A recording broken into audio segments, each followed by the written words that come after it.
Assalamualaikum warahmatullahi wabarakatuh. Selamat datang di Voice Islami. Sebelum lanjut kepada kisah para nabi, apakah kalian mengetahui sesungguhnya ada berapa jumlah nabi dan rasul? Nabi dan rasul jumlahnya sangat banyak sekali. Total terdapat 124.000 nabi dan 312 rasul. Namun dalam Islam kita hanya diwajibkan untuk mengetahui dan mempelajari 25 nabi dan rasul. Lalu apakah perbedaan antara nabi dan rasul? Secara bahasa, nabi diartikan sebagai hamba Allah SWT yang menerima wahyu melalui malaikat Jibril untuk dirinya sendiri. Nabi merupakan manusia biasa seperti kita. Hanya saja nabi diberikan kelebihan dan amanah untuk mengingatkan orang di sekitarnya dan keturunannya agar memiliki perilaku baik dan menyembah Allah. Nabi berasal dari istilah kata naba yang memiliki pengertian dari tempat yang tinggi. Sedangkan Rasul adalah hamba Allah SWT yang menerima wahyu dari Allah SWT melalui malaikat Jibril untuk dirinya sendiri dan umatnya. Semua Rasul adalah merupakan nabi, tetapi tidak semua nabi adalah Rasul. Nah, apakah penjelasan mengenai perbedaan antara nabi dan Rasul cukup mudah untuk dipahami? Tentu mudah bukan? Nah, bagi kalian yang ingin mengetahui lebih dalam tentang nabi dan Rasul, berikut akan diulas mengenai salah satu dari 25 nabi yang wajib untuk diketahui bagi umat muslim. Kisah Nabi Isa AS adalah kisah yang tergolong lengkap diceritakan di dalam Al-Quran, terutama mengenai wafat dan kedatangannya di dunia pada akhir zaman yang penuh tanda tanya. Sebagian berpendapat bahwa kematian yang terjadi pada Nabi Isa adalah kematian pada umumnya, disalib, dan sebagian yang lain berpendapat bahwa jasad dan ruhnya diangkat oleh Allah dalam keadaan hidup. Begitu pula mengenai kedatangannya pada akhir zaman. Sebagian berpendapat Nabi Isa akan benar-benar muncul sebagai pertanda akan terjadinya kiamat. Namun sebagian lainnya menyatakan bahwa bukan merupakan kepastian bahwa Nabi Isa akan muncul kembali, karena Nabi Muhammad telah dinobatkan sebagai penutup para nabi dan rasul. Kisah kelahiran Nabi Isa AS ini digambarkan Allah SWT dengan indah di dalam Al-Quran, yakni Qs Maryam pukul 19.16 sampai dengan Qs Maryam 19:40. Dalam ayat ini Allah SWT menjelaskan bagaimana situasi kelahiran Nabi Isa AS, dan ketika ibunya, Maryam, dengan tabah dan sabar menghadapi kaumnya yang menuduh serta menghina dengan kehadiran bayinya itu. Di dalam kitab suci Al-Quran Nabi Isa disebut dengan nama Isa dengan gelar Al-Masih dan Ibnu Maryam. Kapasitasnya ialah sebagai hamba dan Rasul Allah, kalimat Allah yang disampaikan kepada Maryam, dan bagian dari ruhnya. Ia lahir tanpa seorang bapa dan merupakan nabi yang diberikan mukjizat yang tidak dimiliki oleh nabi lainnya. Nabi Isa AS memiliki kesalehan dan ketauhidan yang sangat kuat. Dalam Al-Quran Allah SWT menanyakan ketauhidan kepada Nabi Isa AS apakah ia mengaku sebagai Tuhan. Lalu Nabi Isa AS menjawab ia tidak mengaku dan menyuruh umatnya untuk menyembahnya melainkan menyuruh hanya untuk menyembah kepada Allah. Kisah kelahiran Nabi Isa AS ini digambarkan dalam Qs Maryam pukul 19.16 sampai dengan Qs Maryam 19:40. Adapun ayat tersebut adalah sebelum lahir Nabi Isa AS terjadi peristiwa-peristiwa ganjil yang dialami oleh ibunya yakni Maryam. Di antara peristiwa itu adalah ketika Maryam menyendiri, tiba-tiba datang malaikat Jibril menyerupai manusia. Kisah ini diceritakan. Allah SWT berfirman dalam Qs Maryam pukul 19.16 yang berbunyi, dan ceritakanlah kisah Maryam di dalam Al-Quran, yaitu ketika ia menjauhkan diri dari keluarganya ke suatu tempat di sebelah timur. Maka ia mengadakan tabir yang melindunginya dari mereka. Lalu kami mengutus roh kami kepadanya. Maka ia menjelma di hadapannya dalam bentuk manusia yang sempurna. Malaikat Jibril datang untuk mengabarkan kepada Maryam bahwa ia akan dianugerahkan kepadanya seorang anak laki-laki yang suci. Hal ini termaktub dalam Qs Maryam pukul 19.19. Allah SWT berfirman, "Ia, Jibril, berkata, sesungguhnya aku ini hanyalah seorang utusan Tuhanmu, untuk memberimu seorang anak laki-laki yang suci."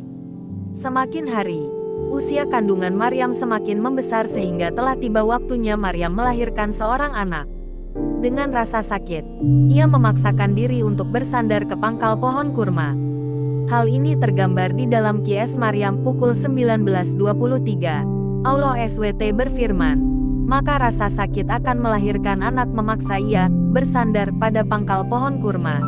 Dia berkata, "Aduhai, alangkah baiknya aku mati sebelum ini, dan aku menjadi barang yang tidak berarti lagi dilupakan." Ayat ini menggambarkan bahwa Maryam merasa malu kepada orang lain dengan apa yang telah terjadi kepadanya, karena ia khawatir bencana serta kesedihan akan ia terima setelah melahirkan anak tanpa ayah. Ditambah lagi kesukaran baru, yaitu ia memerlukan air untuk memandikan anaknya, serta memerlukan makanan. Maryam pun merasa semakin sedih melihat kondisi tersebut. Allah mengutus malaikat Jibril untuk menghibur Maryam, sehingga ia tidak lagi merasa sedih dengan takdir yang Allah berikan. Dalam Qs Maryam pukul 19.24, Allah SWT berfirman, maka Jibril menyerunya dari tempat yang rendah, "Janganlah kamu bersedih hati, sesungguhnya Tuhanmu telah menjadikan anak sungai di bawahmu." Jibril menyampaikan pesan dari Allah SWT agar janganlah Maryam bersedih hati bersusah pikiran, karena Allah telah menyediakan air, yaitu sebuah anak sungai yang kecil dan airnya jernih. Kemudian ia disuruh untuk menggoyangkan pohon kurma agar ia dan anaknya dapat memakan dan melanjutkan hidup mereka. Kemudian dilanjutkan dengan Qs Maryam pukul 19.26. Allah SWT berfirman, "Maka makan, minum dan bersenang hatilah kamu. Jika kamu melihat seorang manusia, maka katakanlah, sesungguhnya aku telah bernazar berpuasa untuk Tuhan yang Maha Pemurah, maka aku tidak akan berbicara dengan seorang manusia pun pada hari ini." Maryam diperintahkan agar ia tidak terlalu memikirkan apa yang telah terjadi. Ia diperintahkan makan dan minum atas apa yang Allah SWT anugerahkan kepadanya, dan mengusir kesedihannya, karena Allah SWT telah mensucikan masa depannya, dan membersihkan pencemaran nama baik yang dituduhkan oleh kaumnya terhadap dirinya.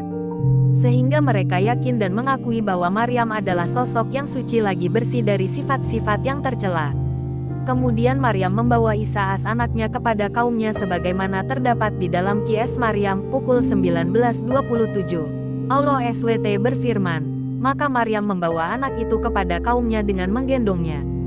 Kaumnya berkata, "Hai Maryam, sesungguhnya kamu telah melakukan sesuatu yang amat mungkar." Mendengar cercaan serta hinaan dari kaumnya, Maryam menunjuk kepada bayinya agar mereka sendiri yang menanyakan hal tersebut kepada anaknya. Mereka pun murka kepada Maryam karena menyangka Maryam mengejek dan mempermainkan mereka. Hal tersebut terdapat dalam Qs Maryam pukul 19.29-32. Allah SWT berfirman, maka Maryam menunjuk kepada anaknya. Mereka berkata, "Bagaimana kami akan berbicara dengan anak kecil yang masih di dalam ayunan?" Berkata Isa, "Sesungguhnya aku ini hamba Allah. Dia memberiku Alkitab Injil, dan dia menjadikan aku seorang nabi. Dan dia menjadikan aku seorang yang diberkati di mana saja aku berada. Dan dia memerintahkan kepadaku mendirikan salat dan menunaikan zakat selama aku hidup, dan berbakti kepada ibuku. Dan dia tidak menjadikan aku seorang yang sombong lagi celaka." Setiap nabi diutus oleh Allah SWT memiliki tujuan atau misi dalam berdakwah. Adapun misi dakwah seorang nabi sesuai dengan situasi dan kondisi umatnya. Nabi Isa adalah nabi yang melanjutkan risalah kenabian sebelumnya, yakni risalah Nabi Musa sebagaimana terdapat dalam Qs Al-Saf 61:6. Allah SWT berfirman, "Dan ingatlah ketika Isa ibnu Maryam berkata, 'Hai Bani Israel, sesungguhnya aku adalah utusan Allah kepadamu, membenarkan kitab sebelumku, yaitu Taurat, dan memberi kabar gembira dengan datangnya seorang rasul yang akan datang sesudahku, yang namanya Ahmad Muhammad.' Maka tatkala rasul itu datang kepada mereka dengan membawa bukti-bukti yang nyata, mereka berkata, 'Ini adalah sihir yang nyata.'" Sejak usia 6 tahun, Nabi Isa sudah memasuki perguruan Taurat. Ia memahami hukum Taurat lebih cepat dibandingkan dengan anak-anak seusianya. Pada usia 12 tahun, dia bertanya jawab soal Taurat dengan orang-orang Yahudi yang jauh lebih tua, baik soal hukum sampai soal ketuhanan.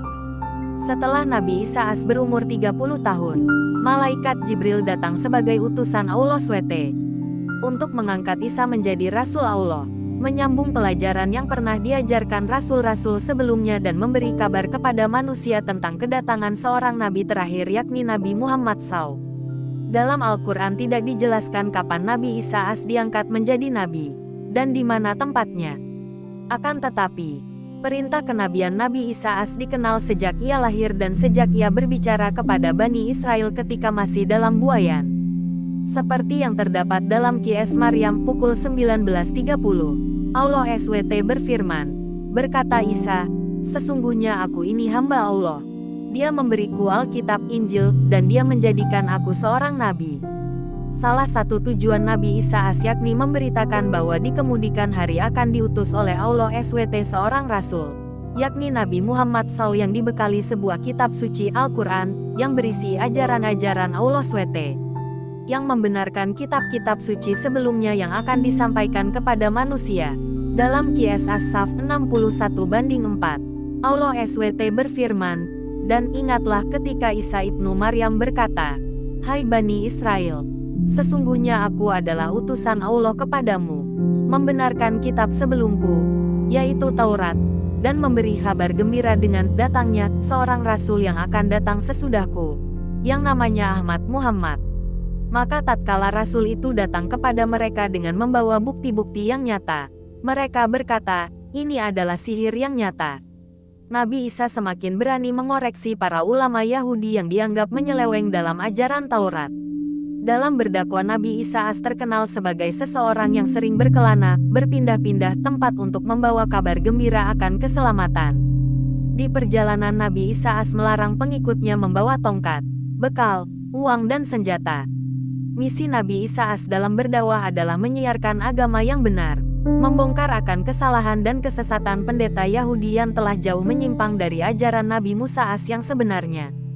Bahkan terbukti kepada Nabi Isa AS bahwa mereka telah lupa dengan ajaran-ajaran yang diberikan Nabi Musa dalam kitab suci Taurat.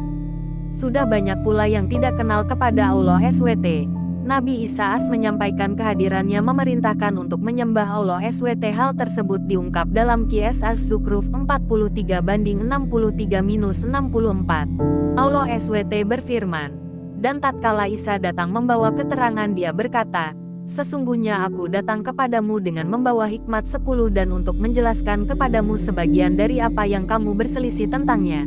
Maka bertakwalah kepada Allah dan taatlah kepadaku. Sesungguhnya Allah dialah Tuhanku dan Tuhan kamu, maka sembahlah dia. Ini adalah jalan yang lurus.